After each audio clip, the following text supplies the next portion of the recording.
কি ব্যাপার বলো তো, এত বেলা হয়ে গেল এখনো চাই দিয়ে গেল না। মেজে বউ হয়তো ঘুমোচ্ছেন, যাও ডেকে তোলো। মেজ বউকে তুলবো কেন? তবে তোমায় কে চা করে দেবে? কেন? এতদিন যে করে এসেছে বড় বউ। সে কি, তুমি তো কালই বললে যে তোমার বড় ছেলে বড় বউয়ের সঙ্গে কোনো সম্পর্ক নেই, তারা তোমায় চা করে দেবে কেন? তাছি তুমি চিনুকে বলো বাজারে যেতে, আর তার বউকে বলো উনুন ধরিয়ে চা করে রান্না বান্নার ব্যবস্থা করতে। বড় বউ তাহলে কি করবে? সবই করবে, তবে ওদের জন্য এবার থেকে ওরা আলাদাই খাবে। আলাদাই যখন খাবে তখন আলাদাই থাকুক, বাড়িটা ওদের ছেড়ে দিতে বলো। মিনুর মা আলাদা, কিন্তু বাপ তো আলাদা নয়। এই বাড়িটা আমার, তাই চিনু আর তনুর মতো ওর এই বাড়িতে সমান অধিকার আছে।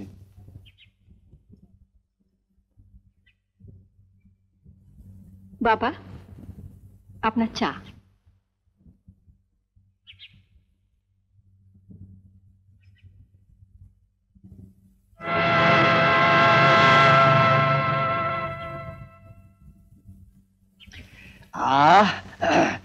আজকে চাটা তো অন্য দিনের চেয়ে অনেক ভালো হয়েছে, কি বলো গিন্নি, তাই না? আমি কি করে বলবো? আমাকে দিয়েছে নাকি? আমাদেরও তো দেয়নি। দেবে না, মেজ বউকে সব করতে হবে। আমি উনুনের পাশে বসে চা করব, রান্না করব? পাগল নাকি? কিরে চিনু, তুই তো কাল বললি ওদের দরকার নেই, মানে তোরাই আমাকে দেখবি বলেছে বলে আপনি ছোট বউকে বলুন না। আহা, তোমার কথাতেই তো আমি ছোট বউকে তনুকে দিয়ে মার খাওয়ালাম। ছোট বউ তো এখন ওদেরই দলে। আমি বাবা ওসব পারবো না। শোনো, তোমার সঙ্গে বেরিয়ে আমরা বাইরে কোথাও হোটেলে খেয়ে নেবো। আমি কি খাবো? তা আমি কি জানি, আপনারটা আপনি রান্না করে নিন।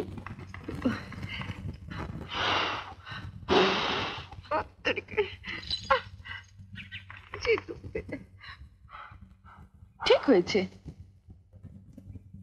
ইস, তোর মুখ পড়া উনুনটা তোর তো চায় না, এটাও আমার শত্রু রয়েছে।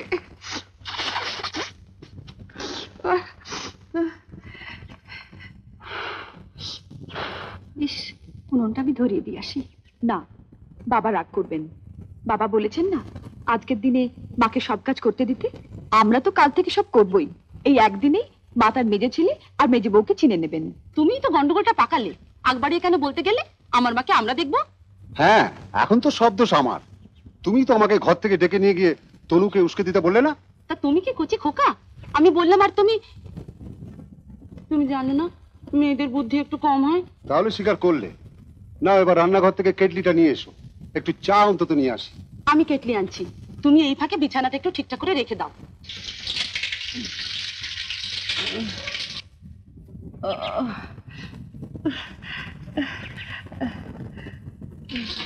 কি করব?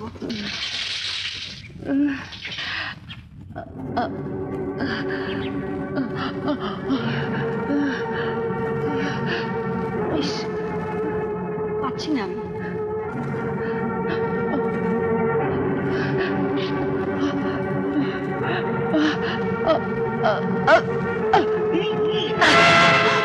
মা, মা, মা, মা, ও মা, মা গো, মা। যা সন্দেহ করেছিলাম ঠিক তাই। ইমিডিয়েট বুকে একটা পেসমেকার বসাতে হবে। পেসমেকার?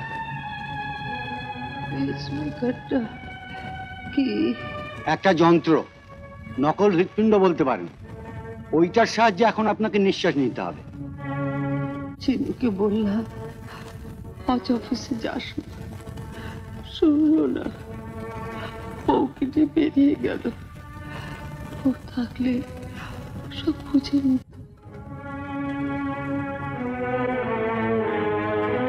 কি করতে হবে আপনি আমাকে বলুন। কেসটা খুবই সিরিয়াস, নেগলেক্ট করবেন না। আজকালের মধ্যেই কোনো ভালো হসপিটাল বা নার্সিং হোমে ভর্তি করে দিন।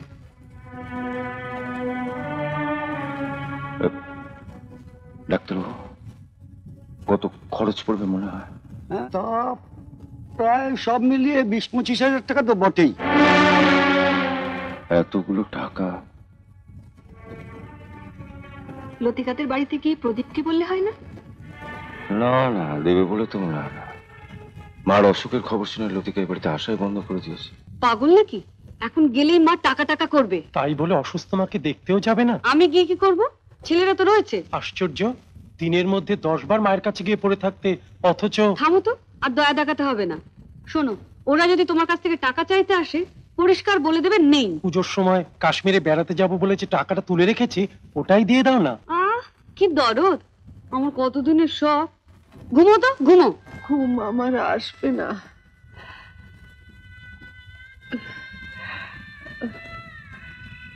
বুকে বড় ব্যথা। আমি আপনার বুকটা হাতিয়ে দেবো মা। না, তুমি আমাকে স্পর্শ করবে না। ওকে বকছো কেন? ও কি করেছে? ও এ বাড়িতে আসার আগে আমি তো ভালোই ছিলাম। ও আসার পরে তো। চেঁচাচ্ছ কেন? তোমার চেঁচানো বারণ। তাহলে ওকে ঘর ছেড়ে চলে যেতে বলো।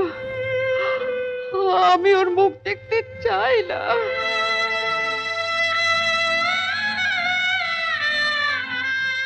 চিনু বাড়ি ফিরেছে কিনা জানো?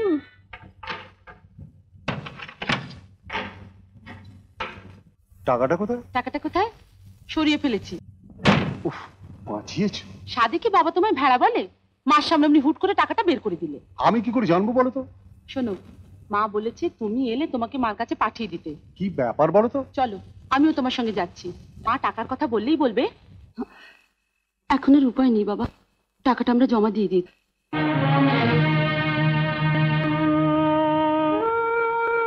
মা, আমরা ঘরে যাচ্ছি।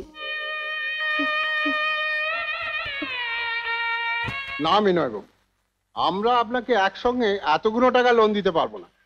স্যার বলছি স্যার, আর যদি 2-5 হাজার টাকা হয়তো বলুন, আমি পার্সোনালি একটু চেষ্টা করে দেখতে পারি। কিন্তু টাকাটার যে আমার ভীষণ দরকার ছিল স্যার।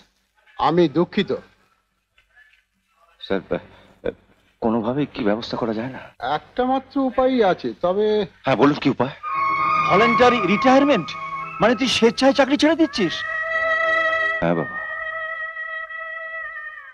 এছাড়া আমার এতগুলো টাকা জোগাড় করার আর কোনো উপায় নেই।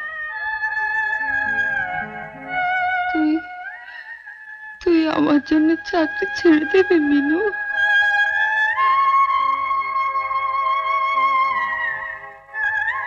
মা, ছেলেবেলায় আমি মাকে হারিয়েছি। মা হারাবার ব্যথা কি আমি জানি। তোমার 2 ছেলে যাতে সে ব্যথা না পায়, তার জন্য চাকরি কেন মা, আমার জীবনটা পর্যন্ত আমি দিতে পারি।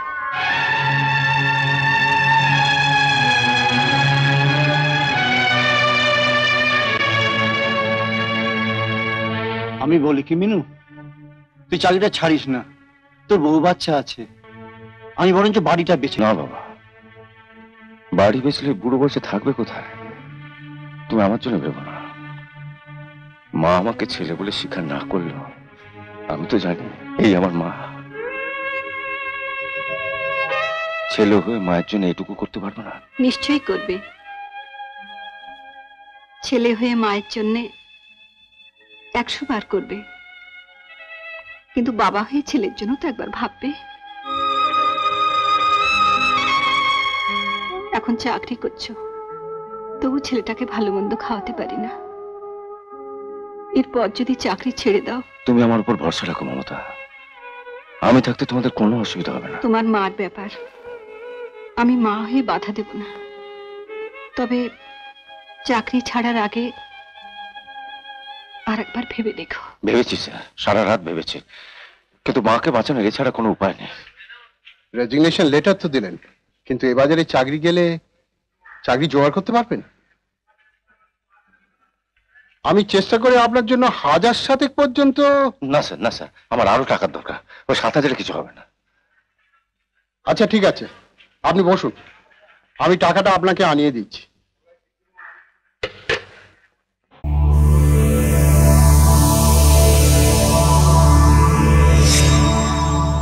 এমন আরো অনেক ভিডিও দেখতে এই চ্যানেলটি সাবস্ক্রাইব করে নিন এবং পাশের বেল আইকনটি প্রেস করে দিন।